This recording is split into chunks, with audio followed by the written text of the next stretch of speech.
Let me tell you something about gut instincts. They're like seatbelts. You ignore M, you get wrecked. And me? I ignored mine for 3 years straight. It started on our 10th anniversary. Ashley wanted to do something low-key, but meaningful. Her words, not mine. So she picked this tiny restaurant downtown. Candlelight, brick walls, exposed beams, the kind of place where they hand you a wine list thicker than a Bible and act insulted if you ask for a beer. We walked in, and right off the bat, something felt off. You know that feeling you get when you enter a room and suddenly realize you're the only one not in on the joke? Yeah, that. Ashley looked amazing. Red dress, perfect makeup, perfume I hadn't smelled on her since our honeymoon. She smiled at me, but it didn't reach her eyes. Not like it used to. It was more curated, like a showroom smile. I pulled out her chair like a gentleman. Because despite everything that was about to happen, I was raised right. Happy anniversary, I said. She clinked her glass with mine. To growth, she replied. Growth. Not love. Not memories. Not even us. Just growth. The waiter came, took our order. She got the scallops. I got the steak. She made a joke about cholesterol. I laughed because that's what you do when you're trying not to notice your wife checking her phone under the table every 5 minutes. That's when I saw the notification. I wasn't snooping. I didn't need to. Her screen lit up, tilted just enough in my direction. Does your husband suspect anything? And just like that, my world shifted. No earthquake, no explosion. Just a quiet implosion behind my ribcage. I didn't flinch. Didn't ask. Didn't even blink. Because in that moment, I wasn't just a husband having dinner. I was a detective sitting across from the prime suspect, except I already knew she was guilty. The only question was how long I'd been played for a fool. She looked up at me then, eyes shining, fork halfway to her lips. What? She asked, like I'd forgotten to blink. I smiled. Nothing. But it was everything. I didn't sleep that night. Ashley curled up beside me, breathing soft, like a woman without a single care in the world. Like someone who could tuck her guilt under a pillow and sleep just fine. Me? I laid there, staring at the ceiling fan, counting rotations like it was going to spin me back to a time when I didn't know what I knew. Does your husband suspect anything? Not anymore. Now he knows. But here's the thing. When someone stabs you in the back, your first instinct is to pull the knife out. Mine? I left it in, took notes, and smiled at the killer while she buttered her toast. Because I needed to be sure. The next morning, I played it cool. We're a calm face like armor. Ashley kissed me on the cheek. Routine, robotic, no heat behind it, and headed off to work. She was suddenly big on early meetings and late nights. Always with Chase, her mentor. Her creative partner. I spent the next few days doing what any man with a cracked heart and a sharp mind would do. I observed. Phone always on silent. Password suddenly changed. She carried it to the bathroom like it was made of gold. Her laptop? Used to sit open like a book. Now? Always closed. Always locked. And then there were the outfits. New lingerie tags in the trash. Not worn for me.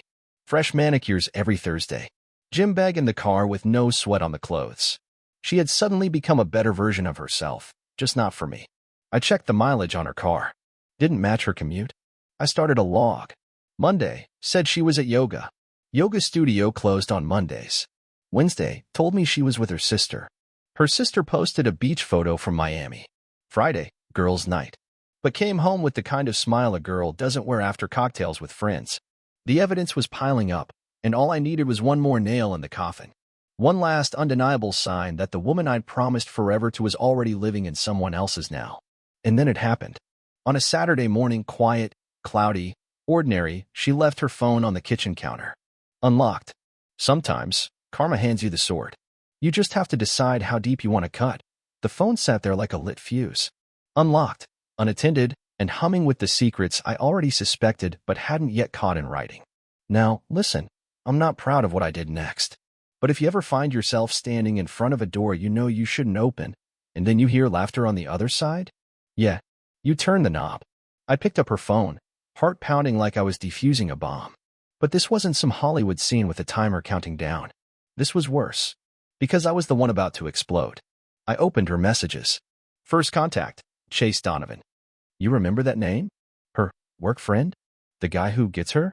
The one with the protein shake biceps and the personality of wet drywall? Their thread wasn't a conversation. It was a trail of betrayal, tied up in emojis and winks and screenshots of their inside jokes. Like they were the stars of some romantic comedy and I was the forgotten extra. And there it was. Clear as day. Chase. Does your husband suspect anything? Ashley. LOL. Not a clue. He still thinks I'm going to therapy. I stood there, not breathing, watching every LOL shatter another piece of the foundation I thought we'd built. I scrolled back. There were photos, cheap hotel room mirrors, both of them half-dressed, making faces like teenagers playing house in someone else's life. My life. One picture had a timestamp. Last Tuesday. I remember because she'd come home that night complaining about traffic and brought me a sandwich like she was Mother Teresa. Turns out, she was just trying to cover the scent of someone else's cologne with deli meat. There were voice notes too. I clicked one, hand shaking. Ashley's voice, playful. You make me feel alive. Logan doesn't. He never really saw me. I did. I saw everything. I saw the woman she used to be. The one who danced in the kitchen and cried during Pixar movies. The one I gave a ring to because I thought I was building a forever kind of love. Turns out, I was just the placeholder. The man who paid the bills while she rehearsed for her affair. I put the phone down, slowly. No rage. Not yet. Just silence. The kind that comes before a hurricane. When she came home that evening, I was already at the dining table. Her phone was back on the counter. She walked in like nothing had changed. It hadn't. Not yet. But she didn't know I had flipped the switch. That everything she thought she'd hidden had just been dragged into the light. She leaned over to kiss me. I leaned back. Her brow furrowed. You okay? She asked. I smiled. Cold. Measured. Oh, I'm perfect, I said. Because I had seen enough. And now? Now it was my turn to write the script. Ashley always had a gift for pretending. You'd think the woman missed her calling on stage, the way she could smile through deception like it was Sunday brunch. But now? The stage lights were flickering, and I was watching the cracks form in real time. After I found the messages, the photos, the voice notes, all of it, something in me changed. I didn't lash out. I didn't scream or break things or ask the world why. I went quiet. Not the defeated kind. The kind that watches. Plans. Waits. That night, I was a ghost sitting at our own dinner table, chewing grilled chicken like it was cardboard. Ashley chatted like she always did. Some story about Chase giving a really powerful presentation at work. I nodded. That must have been deeply inspiring, I said. She smiled. You know, you could learn a thing or two from him. That line hit different now. If this were a movie, the camera would have zoomed in on my eyes, narrowing, and the music would have dropped to a low, ominous hum. But in real life, you don't get soundtracks. You just get the ache. The slow, volcanic burn behind your ribs that tells you you've been played. I watched her walk around the kitchen like she owned the world, my world, and realized she had no idea the performance was almost over. The next morning, I left early. I needed space. But not the kind she probably thought I needed. I drove straight to my best friend Nate's shop. He runs a car detailing business and has the ears of a bartender with the blunt honesty of a mechanic. Good man. He took one look at me and said, Who died? My marriage, I said flatly. But the body's still warm. I told him everything. The texts, the voice notes, the photos, the hotel room, the emoji she never once sent me, but somehow Chase got 3 of in one message. Nate leaned back on a stool and whistled. Damn. You need help burying the body or the credit card receipts? Neither, I said. I need to know how to hit back without swinging. He nodded slowly. You want justice, not jail time. Exactly. We sat in silence for a while. Then he asked, She know you know? Not yet. He grinned. Then you've got the high ground. Don't lose it. When I got home, she was in the living room, sipping tea and watching some interior design show, taking notes, probably, for the apartment she planned to decorate with Chase's IKEA taste in furniture and whatever savings she planned to bleed from me. Hey babe, she said without looking up. I sat on the armrest beside her, kissed her on the head like nothing had changed. How was your day? She asked. Productive, I said. Yours? She shrugged. Long. You know how Mondays are. I had to stay late. Chase and I had to finish a presentation for the regional review. It was brutal. I nodded slowly. Yeah, I heard. Her brow twitched. Heard what? I smiled. That Chase likes late-night reviews. There it was. A flicker. Barely a flinch. But it was enough. A break in the rhythm. The kind you only catch when you're watching for it. You okay? She asked, eyes narrowing. I'm great, I said. Thinking about planning a trip. She perked up. A trip? Where? Just somewhere warm, I replied, sipping my coffee. Might be good to get some fresh air. Recenter. She smiled too quickly. We could use that. Maybe Cancun? Or Maui? I stared at her. You think we'd go together? The silence between us stretched so long you could hang laundry on it. She gave a tight laugh. What's that supposed to mean? I didn't answer. I just stood up and walked to the kitchen, leaving her there on the couch with her smugness starting to curdle. The first seed of panic? Planted. For the next week, I played the game. I kissed her goodbye in the mornings, brought her coffee, asked about her day, all while building a quiet arsenal of photos, screenshots, tracking receipts. I even hired a private investigator, just for the cherry on top. See, if she wanted to treat our marriage like a transaction, then fine. I was going to balance the books. She thought I was sleepwalking through life, a boring man with a predictable routine. But I was wide awake now, and everything had changed. The real moment came on a Thursday. She had left her email open on our shared tablet. Rookie move. Or maybe she thought I was still too love-drunk or spineless to check. Either way, she handed me the bullet, and I chambered it with a smile. I found an itinerary. A trip booked for 2. A weekend team-building seminar in Napa. Only. I wasn't invited. You can guess who was. Mr. Chase Donovan. The hotel name rang a bell. A place I'd once considered for our anniversary years ago. Ashley had said it was too expensive. Not worth it, she said. Apparently, Chase was. That night, I made dinner. Her favorite. Set the table with candles, wine, soft jazz. She came home, surprised, confused, flattered. She thought she'd won. This is nice, she said. You deserve it, I said with a straight face. I mean it. Halfway through dinner, I pulled out an envelope and slid it across the table. What's this? She asked, laughing. Just some plans I've been making, I said. She opened it. Her face dropped. It wasn't love letters. It was proof. Printouts. Photos. Copies of her messages with Chase. Hotel reservations. Expense receipts. And on top, a handwritten note. Does your husband suspect anything? He does now.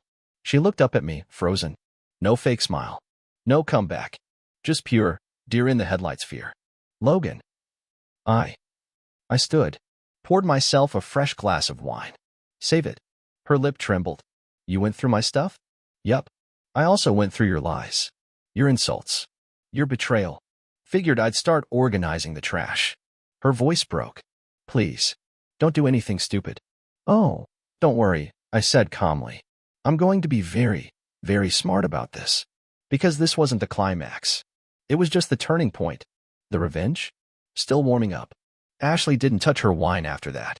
She sat there across the table, stiff as the silverware, fingers twitching like she might reach for an excuse if one would just fall into her lap. But nothing came. Not this time. You've been following me? She asked, voice tight, forced calm layered over panic. I sipped my wine. No. You've been leaving breadcrumbs like a child who thinks no one's watching.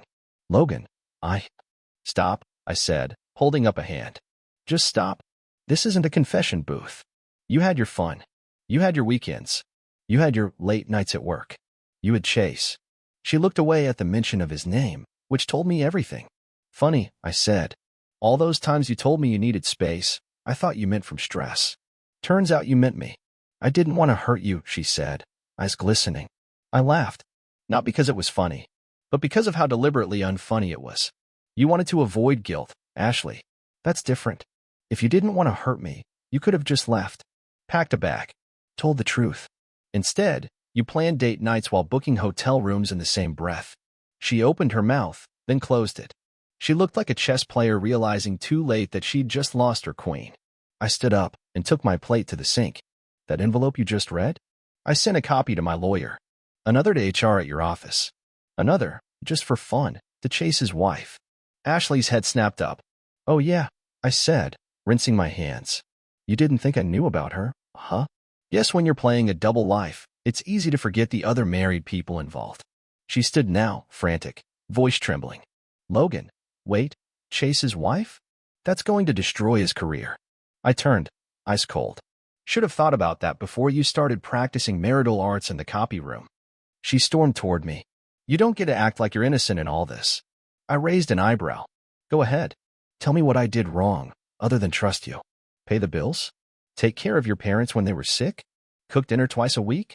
Let you chase your little dream job even when it meant I worked overtime to make up for it? Yeah, real monster behavior. Her mouth moved, but the words never found traction. I stepped past her, picked up my keys. Here's what's going to happen. You've got 2 days to get your stuff and get out. I'll be staying at a friend's. Don't call. Don't text. Don't cry. Logan, please, she begged, following me toward the door. I stopped and turned, standing inches from her now. Her eyes darted, her hand reaching for my arm. You're sorry now, I said. Not because of what you did, but because I'm not on my knees begging you to explain it. Her hand dropped. You lost the privilege of remorse, I added. Now you can keep your chase and your Instagram lies. I'm done. Then I walked out, shutting the door behind me with the kind of finality you only get once. The next morning, I called my lawyer. His name's Greg, and he's got the patience of a monk with the teeth of a wolf. We went over everything: finances, property, joint accounts.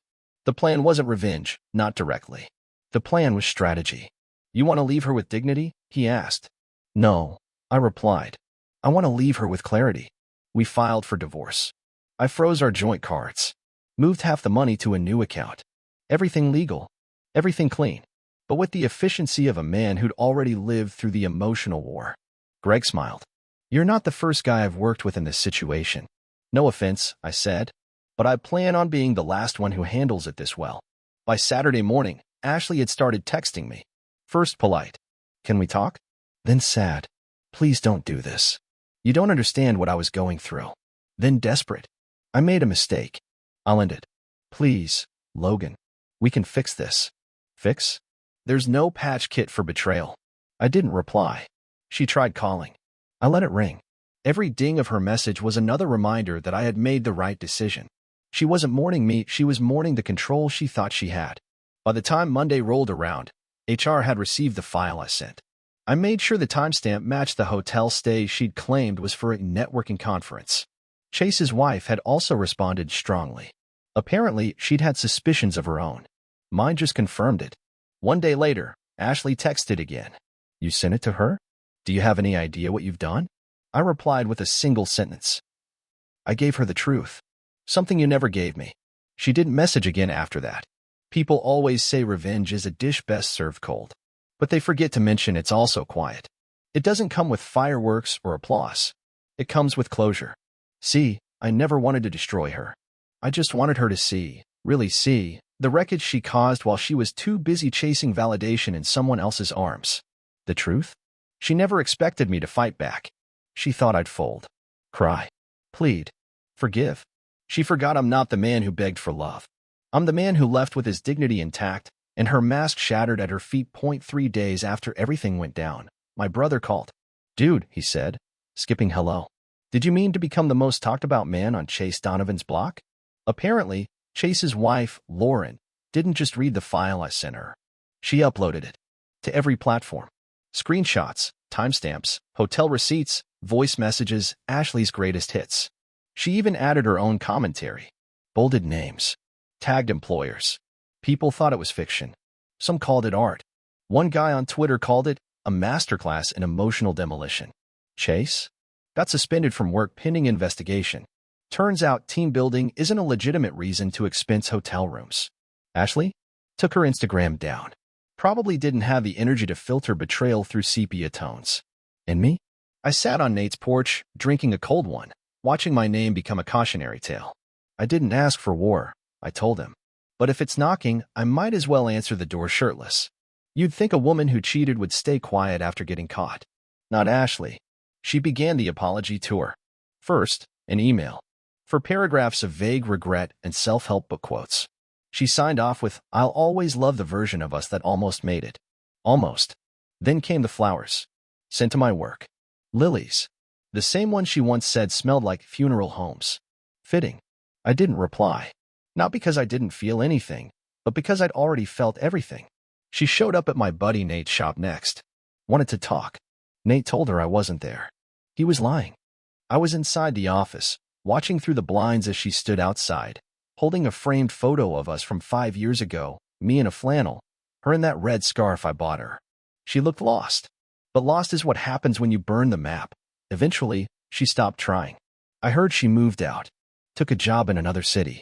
Somewhere coastal, Probably where Chase couldn't follow her like a dog begging to be let back in. Lauren, Chase's wife, reached out once. "Thanks for confirming what I suspected," she said. "He's staying with his brother now. Hope he likes bunk beds and unemployment." We laughed. "Strange, how you can find camaraderie in the wreckage." She asked if I wanted to grab coffee sometime. I said no, not because I wasn't tempted, but because I wasn't ready to rebuild anything yet. I needed time to be just me.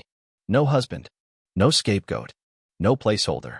Just Logan Point. One day, I walked into a bookstore, needed silence that didn't echo off the walls like an empty home.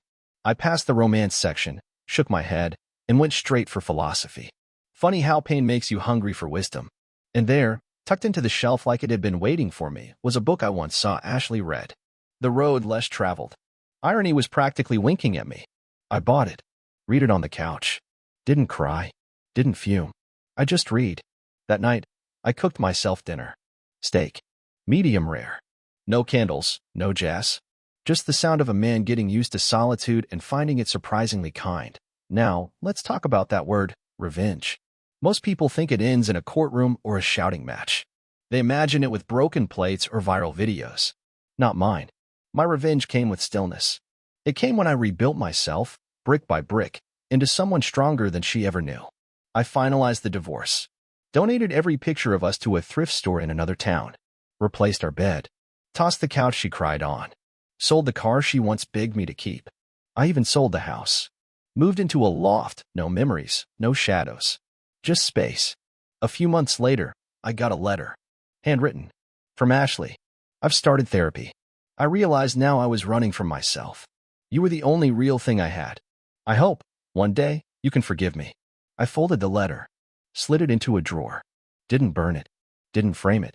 Just let it sit there, like a trophy made of glass, something you can admire, but never trust not to break again. Then I did something she never expected. I thrived. I started running. Reading more. Took a trip to Iceland by myself. Watched the northern lights and didn't feel alone. I started living again. Because the best revenge is becoming everything they said you'd never be without them.